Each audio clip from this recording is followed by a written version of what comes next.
우리 함께 박수 치면서 우리 높이 계신 주님께 우리 찬양을 나아갔으면 좋겠습니다.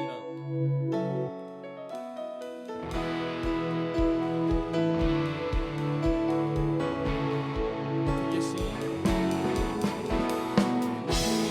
주께 영광을 돌리니 나의 영원하신 기억 또한 위에 주기 그 높고 높은 위엄 말로 다 못해도 내 삶으로 드리고 싶어.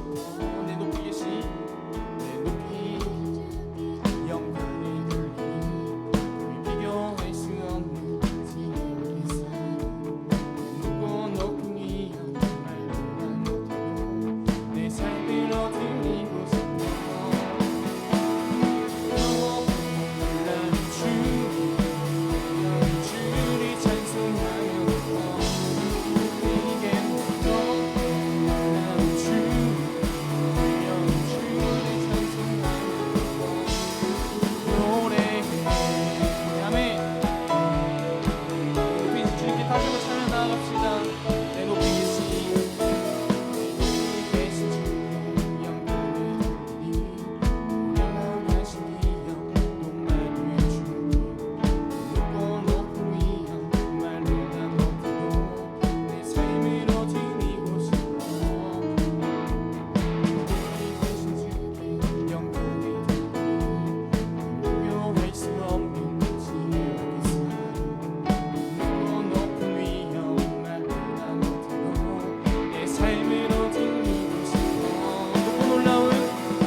수 없는 그 놀라운 사랑 은혜와 진리로 새롭게 하신 십자가의 보혈 그 놀라운 은혜 주님 형언할 수 없습니다. 형언할 수 없는 그 놀라운 사랑 은혜와 진리로 새롭게 하신 십자가의 보혈 그 놀라운 은혜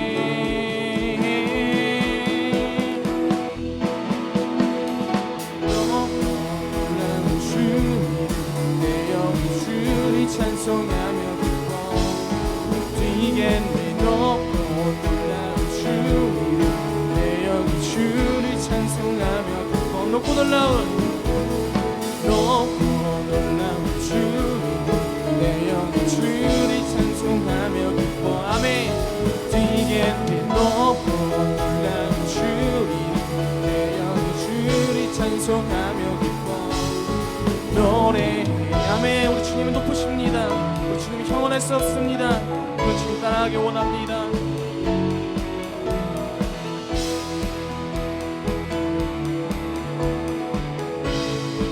이 시간 우리 영광 되신 주님께 우리 감사의 박수 높여드립시다. 아멘.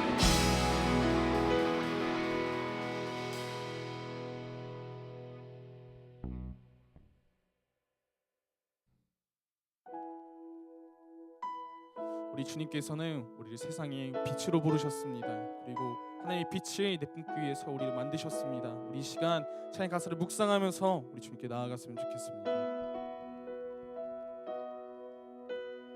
나를 세상의 빛으로 부르신 주님 비추소서. 나도 주님의 빛을 비추리라. 나를 세상의 빛으로 부르신 주님 비추소서. 나도 주님의 빛을 비추리라. 어둠을 밝히는 빛, 온 세상을 비추는 빛, 산 위에 마을이 숨기지 못하네. 어둠을 밝히는 빛 온 세상을 비추는 빛 사리의 마음이 숨기지 못하네 나를 세상의 빛으로 나를 세상의 빛으로 부르신 주님 비추소서 나도 주님의 빛에 비추리라 나를 세상의 빛으로 부르신 주님 비추소서 나도 주님의 빛에 비추리라 어둠을 밝히는 빛 어둠을 밝히는 빛 온 세상을 비추는 빛 자리의 마음이 숨기지 못하네 어둠을 밝히는 빛 온 세상을 비추는 빛 자리의 마음이 숨기지 못하네 어둠을 밝히는 빛 어둠을 밝히는 빛 온 세상을 비추는 빛 자리의 마음이 숨기지 못하네 어둠을 밝히는 빛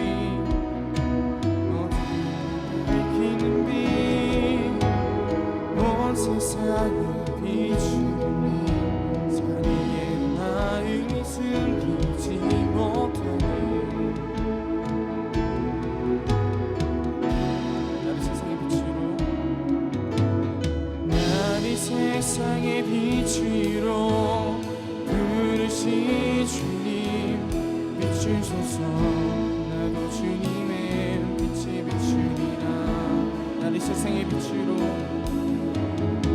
나를 세상의 빛으로 부르신 주님 비추소서 나도 주님의 빛에 비추리라 어둠을 밝히는 빛 어둠을 밝히는 빛 온 세상을 비추는 빛 자리의 마음이 숨기지 못하네 어둠을 밝히는 빛 밝히는 빛 온 세상을 비추는 빛 자리의 마음이 숨기지 못하네 다시 한번 찬양합시다 어둠을 밝히는 빛 어둠을 밝히는 빛 온 세상을 비추는 빛 자리의 마음이 숨기지 못하네 어둠을 밝히는 빛 밝히는 빛 온 세상을 비추는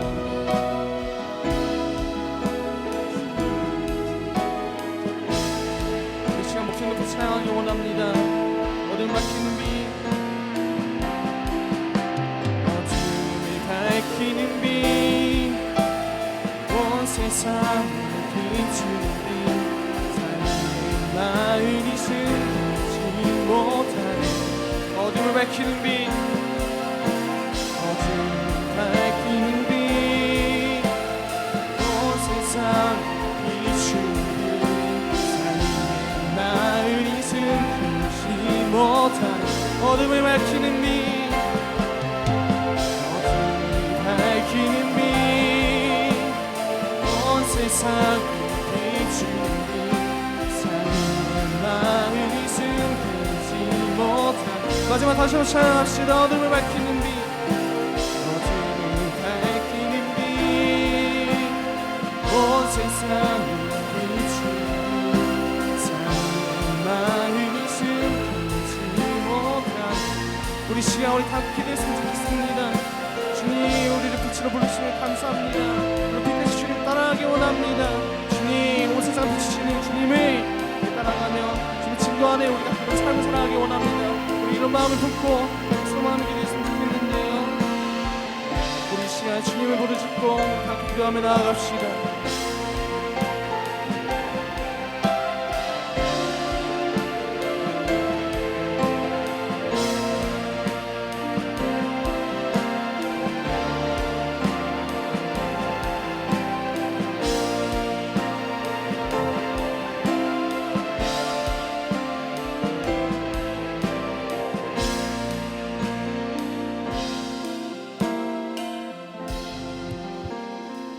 여러분 우리가 대한민국 국적을 가지고 살아가면서 이 학교에 가는 일이 법으로 정해져 있잖아요.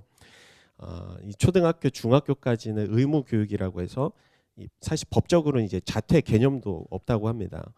근데 왜 이런 학교 교육이라는 시스템 울타리 안에 우리를 가둬놨을까? 여러분 답답하잖아요. 매일 이제 학교 갔다가 집에 왔다가 이 반복되는 시간들, 왜 이 세상은 나를 이렇게 억압하는가, 이런 생각들을 품고 매일 이제 학교 가는 친구들도 있을 텐데, 사실 이 교육 시스템이 나쁘기만 한 것이 아니라 우리 가운데 알게 모르게 주는 어떤 유익들이 있어요.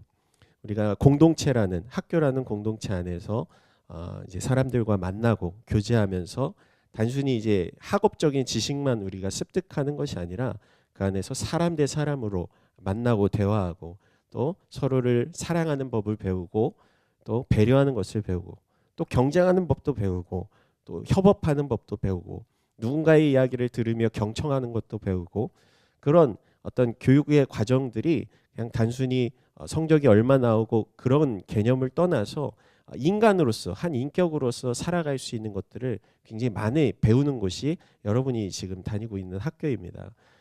그래서 이제 중학교까지는 이제 나라에서 의무 교육으로 정해놓고 있는데, 우리가 이제 학교뿐만 아니라 여러 군데에서 배우잖아요. 그래서 가정에서 부모님께 한 가족의 구성원으로서 살아가는 법을 배우고, 가정에서 우리가 잘 배워야 또 나중에 장차 우리가 가장이 됐을 때 가족들이 이끌어가는 그런 사람들이 되었을 때 또 자녀들에게 훌륭한 가족이라는 공동체를 잘 이끌어갈 수 있는 그런 사람들이 되겠죠. 예수님은 이 땅에 왜 오셨을까?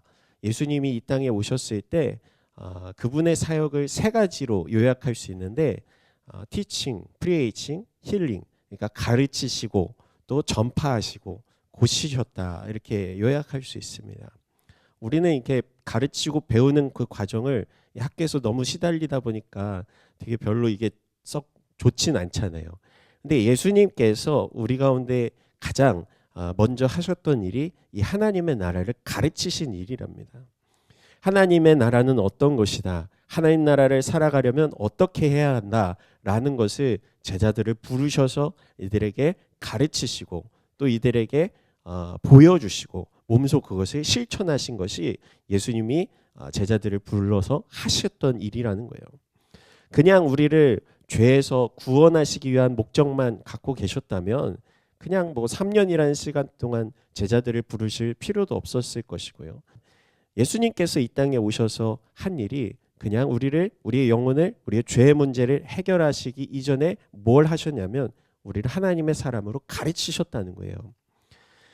우리를 위해서 매우 중요하고도 필요한 일들, 그것이 바로 우리를 하나님의 사람답게, 예수님의 제자답게 우리를 변화시키시기 위한 그런 가르치심이었다.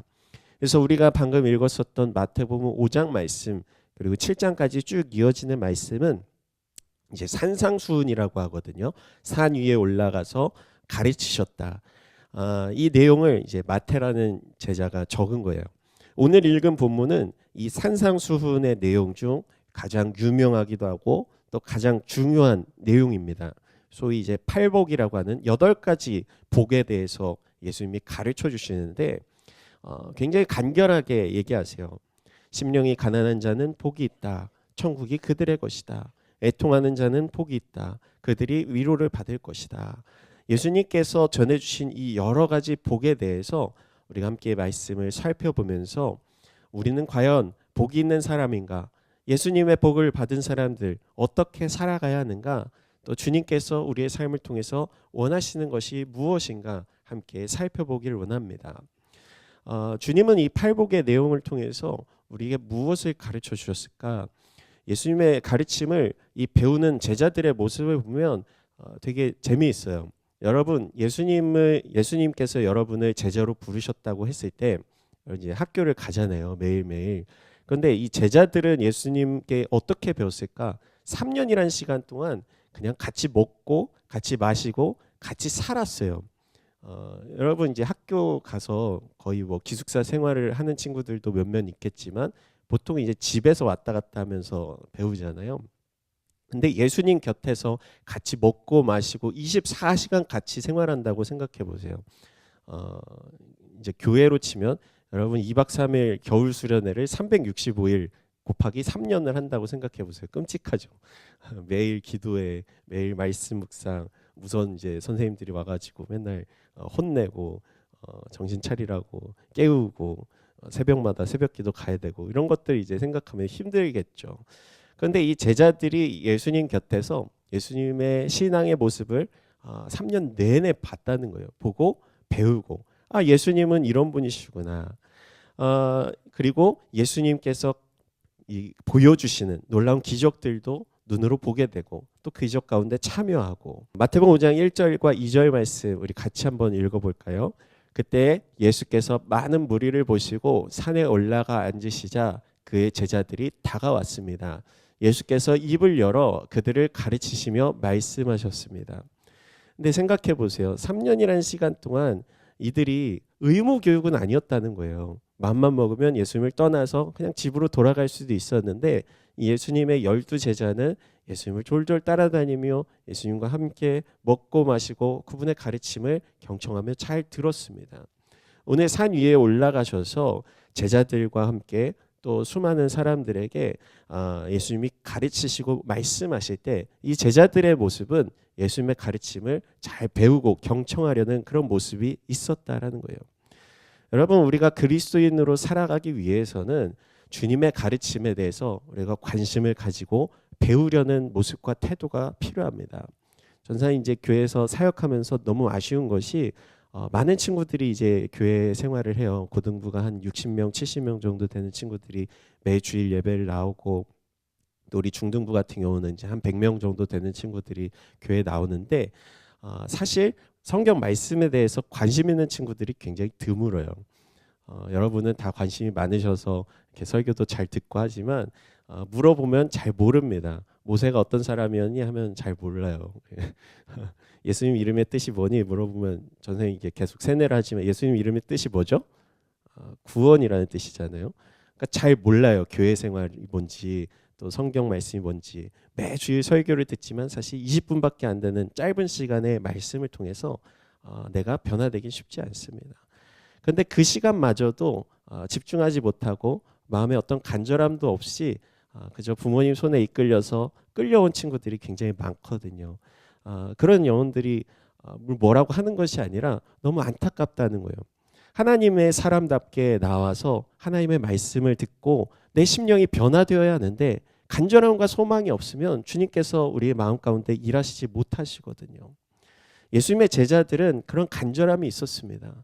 내 삶을 예수님께서 변화시켜 주시겠지. 내 삶 가운데 예수님이 함께 하셔서 내 영혼이 하나님 나라 향하는 그 길에 서기를 원하는 그 간절함과 소망이 그들 가운데 있었다는 거예요. 12제자뿐만 아니라 예수님 앞에 나와서 고침받기 원하는 영혼들, 주님을 따르고자 주님이 하시는 일들을 보고자 주님께서 행하시는 일들 가운데 참여하고자 했던 수많은 무리들은 그런 간절함과 소망이 있었어요. 그래서 예수님이 가르치실 때 무언가를 전하실 때 그것을 경청하고 그것을 또한 다른 사람들에게 전하는 그 마음과 소망함이 있었다는 것입니다. 저는 바라기는 여기 앉아있는 여러분 모두가 한 사람 한 사람이 주님의 가르침, 전도사님의 가르침이 아니라 예수님의 가르침에 대해서 늘 관심을 갖고 귀 기울이고 그 말씀을 내 마음 가운데 새겨 넣는 여러분들이 되길 소망합니다. 그때 내 영혼이 변화되기 시작하는 거예요. 말씀이 내 안에서 역사하기 시작하는 것입니다. 예수님께서 오늘 팔복의 내용을 통해서 우리에게 가르쳐 주시는 이 복의 내용은 세상의 가치관, 세상이 말하는 복과는 굉장히 다릅니다. 8가지 복에 대해서 아까 얘기했지만 세상이 말하는 복은 어떤 세상적인 성공, 어떻게 하면 돈을 많이 벌 수 있고 어떻게 하면 경제적으로 어떤 평안함을 누릴 수 있고 이런 경제적 자유에 대해서 세상은 이야기하지만 예수님이 가르쳐 주셨던 이 복의 내용은 전혀 달랐어요. 성경에서 전체에서 이야기하는 복의 내용도 마찬가지입니다. 시편 1편에 보면 다윗이 복이 있는 사람에 대해서 얘기하는데 시편 1편 1절 말씀 우리 같이 한번 읽어볼게요. 시작. 복이 있는 사람은 악한 사람들의 꾀를 따라가지 않고 죄인들의 길에 서지 않으며 남을 업신여기는 사람들과 자리를 함께하지 않고, 이 다윗 왕도 잘 알고 있었습니다. 하나님을 섬기는 사람의 가치관은 이 세상의 가치관을 쫓지 않고 하나님의 사람답게 살아가는 것이 무엇인지 잘 알고 있었다는 거예요.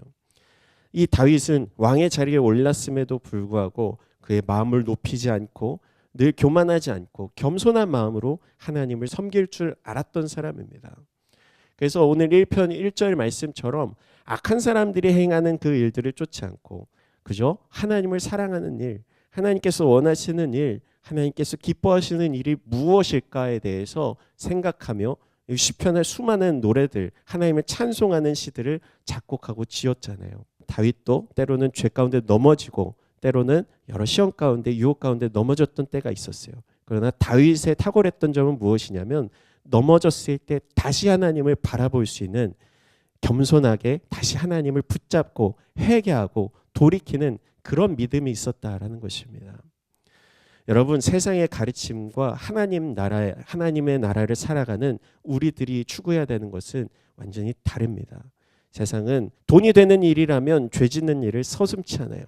어떻게 하면 남의 주머니에서 돈을 꺼내올까 그것을 고민하지만 우리는 달라야 한다는 것입니다.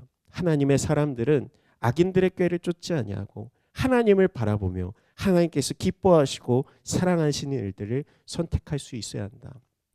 그리고 그리스도인 된 우리들은 그 하나님의 뜻이 무엇인지 끊임없이 경청하고 바라보며 그분의 가르침 앞에 귀 기울일 줄 아는 사람들이 되어야 한다는 것입니다.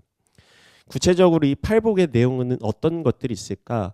우리 3절에서 6절까지의 말씀 우리 한번 같이 읽어볼게요. 시작. 복되도다. 마음이 가난한 사람들은 하늘나라가 그들의 것이다. 복되도다. 슬퍼하는 사람들은 그들에게 위로가 있을 것이다. 복되도다. 온유한 사람들은 그들은 땅을 유업으로 받을 것이다. 복되도다. 의에 줄이고 목마른 사람들은 그들은 배부를 것이다. 여러분도 복 받기를 원하시죠? 우리가 생각하는 그런 복들, 돈 많이 있었으면 좋겠어요. 많이 먹고 많이 배부르게 편안하게 살고 싶어요. 요즘 이제 그런 인생들을 꿈꾸잖아요. 빨리 직장 은퇴해서 그냥 놀고 먹고 여행 다니면서 사는 그런 삶을 추구하는 사람들이 많지만 너무나도 아쉽고 안타깝게도 우리 주님께서 우리에게 주시는 복은 그런 복과는 다릅니다. 하나님께서 우리에게 원하시고 바라시는 복된 사람들은 사실 세상이 말하는 복과는 차원이 다른 복이에요. 우리에게 주시는 복은 영원한 복이라고 할 수 있어요. 심령이 가난한 자, 늘 애타게 하나님을 찾고 간절한 마음으로 주님을 구하는 사람, 애통하는 자, 우리의 심령을 바라보면서 하나님 앞에서 범죄하였을 때 우리는 그 애통하는 마음으로 하나님 앞에 나아갈 수 있는 거예요. 마음이 온유한 자, 항상 온유한 마음으로 모든 일들을 대하는 것. 의에 줄이고 목마른 자, 늘 거룩함을 추구하고 늘 갈급한 심령으로 하나님의 일들을 갈구하는 자, 이런 자들에게 우리 하나님께서 복 있는 사람이라고 말씀하셨어요. 여러분, 이 주님의 가르침에 대해서 우리는 어떻게 반응할까? 우리 예수님께서 마태복음 13장에 이렇게 말씀하셨거든요. 이 길가에 떨어진 씨앗과 또 돌밭에 떨어진 씨앗, 그리고 가시덤불과 좋은 땅, 이 네 가지 씨앗에 대해서 말씀하시면서 과연 이 말씀을 똑같이 듣고 똑같은 예수님의 가르침을 들어도 어떤 사람들은 열매를 맺고 어떤 사람들은 삶이 변화되는데 반대로 어떤 사람들은 전혀 변화되지 않고 그 말씀에 대해서 듣지도 못한 것처럼 그런 삶을 살아가는 사람들에 대해서 이야기합니다. 네, 여러분, 우리가 주님의 가르침, 성경의 말씀의 가르침이 우리의 마음밭에 심기었을 때 여러분, 우리 주님의 그 가르침이 내 안에서 60배 또 30배, 100배의 열매를 맺는 그런 거룩한 인생이 되길 소망해요. 말씀을 들어도 깨닫지 못하는 인생이 아니라 늘 주님의 말씀 앞에 새로운 어떤 실천, 어떤 것을 내 삶 가운데 적용할 수 있을까? 그 말씀을 내가 어떻게 하면 살아갈 수 있을까? 늘 고민하고 기도하며 주님의 사람답게 살아가는 것, 그것이 바로 우리 주님께서 우리 가운데 원하시는 삶이라는 것입니다. 만약에 여러분이 성경 말씀에 대해서 엄청난 지식이 있어서 성경 구절을 막 1000구절씩 외워요. 그 말씀을 단 하나도 실천하지 않는다면 과연 하나님께서 기뻐하실까? 주님께서 원하시는 삶은 그것입니다. 단 한 구절이라도 우리의 마음 가운데 심겨진 이 말씀의 씨앗들을 우리가 실천할 때 우리 주님께서 우리 가운데 가르쳐 주신 그 말씀들이 내 안에서 열매를 맺기 시작한다는 거예요. 예수님께서 이 땅에 오셨을 때 소위 이제 바리새인들, 율법학자들, 이 말씀에 대해서 전문적인 지식이 있었다는 사람들을 예수님이 지적하셨죠. 너희들은 아는 것은 많은데 하나님의 말씀을 가르치는데 도무지 그것을 실행하지 않고 실천하지 않는다. 도무지 그것을 가지고 하나님을 사랑하는 일에 쓰지 않고 있구나. 이들을 향해서 지적하신 내용이 바로 이거였어요. 그저 사람들 앞에서 나 이만큼 많이 알고 있다고 자랑하는 용도로 결국 지식이 하나님의 말씀이 이들의 마음을 오히려 교만하게 만드는 그 일이 이들의 마음 가운데 벌어지게 됩니다. 여러분 참된 지식은 바로 이것입니다. 주님께 배운 것들, 말씀을 통해서 내가 깨달은 것들을 내가 지식으로만 갖고 있는 것이 아니라 실제 우리의 삶 가운데, 우리의 심령 가운데 그것을 이루어내는 것, 열매 맺도록 하는 것, 그것이 바로 주님이 기뻐하시는 삶이라는 거예요. 우리 마태복음 13장 23절 말씀 같이 읽겠습니다. 그러나 좋은 땅에 떨어진 씨는 말씀을 듣고 깨닫는 사람이다. 이 사람은 열매를 맺어 100배, 60배, 30배 결실을 낸다.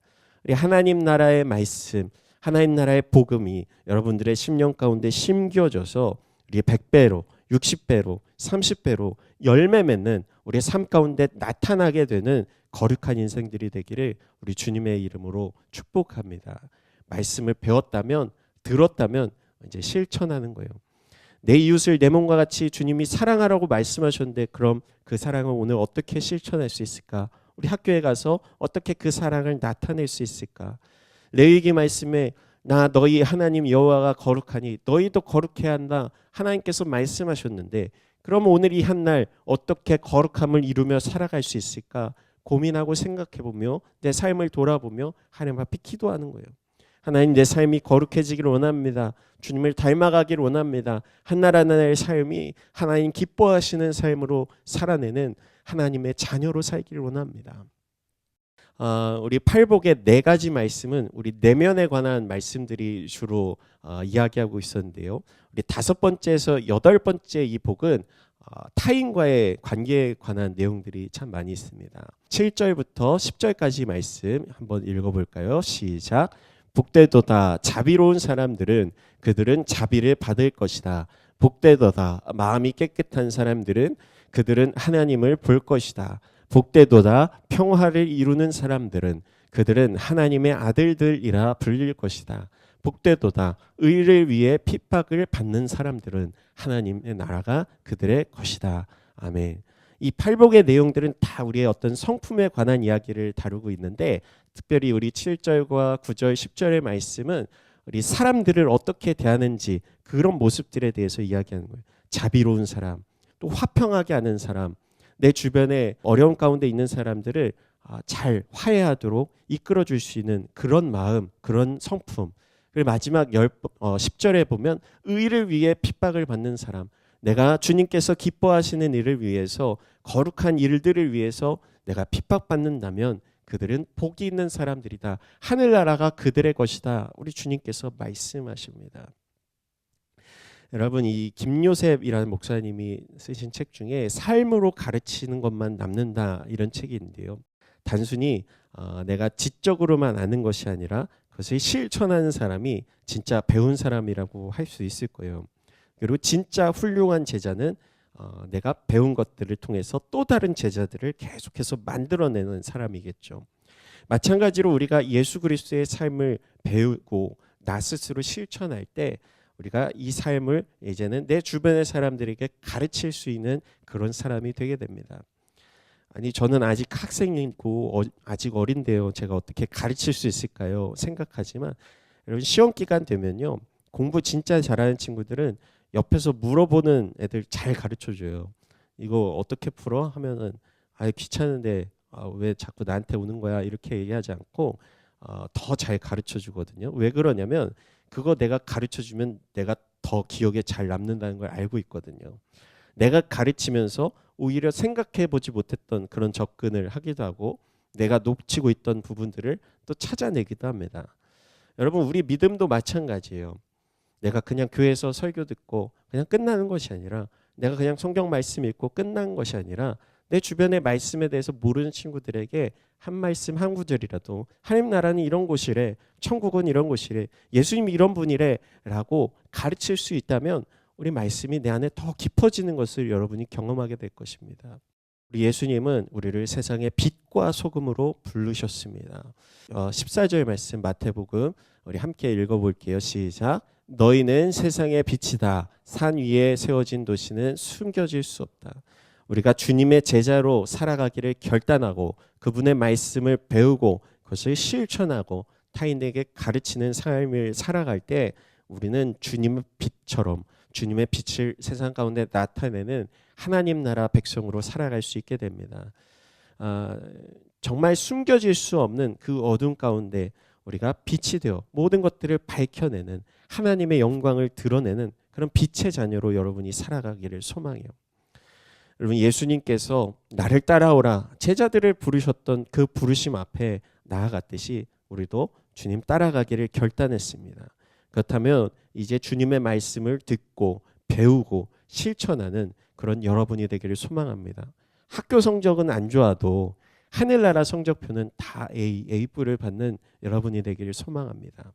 예수님께서 오늘 팔복의 말씀을 통해서 가르쳐 주신 이 복이 있는 사람, 이 사람은 예수님께 직접 나아가 배우는 사람, 또한 배운 바를 실천하고 살아낼 수 있는 그런 사람이라는 것을 여러분 기억하며 그리스도인의 삶이란 결코 나 혼자 잘 먹고 나 혼자 잘 살다가 나 혼자 천국에 가는 삶이 아니라는 것을 여러분 기억하고 나 자신을 위한 삶이 아니라 이젠 타인을 위한 실천으로 말씀을 실행하고 그들 가운데 나타내고 전할 수 있는 우리 귀한 믿음의 사람 여러분이 되기를 우리 주님의 이름으로 축복합니다. 그때 우리 하나님께서 잘하였도다 착하고 충성된 종아 우리 칭찬하시는 칭찬받는 여러분의 삶이 되기를 우리 예수님의 이름으로 축복합니다.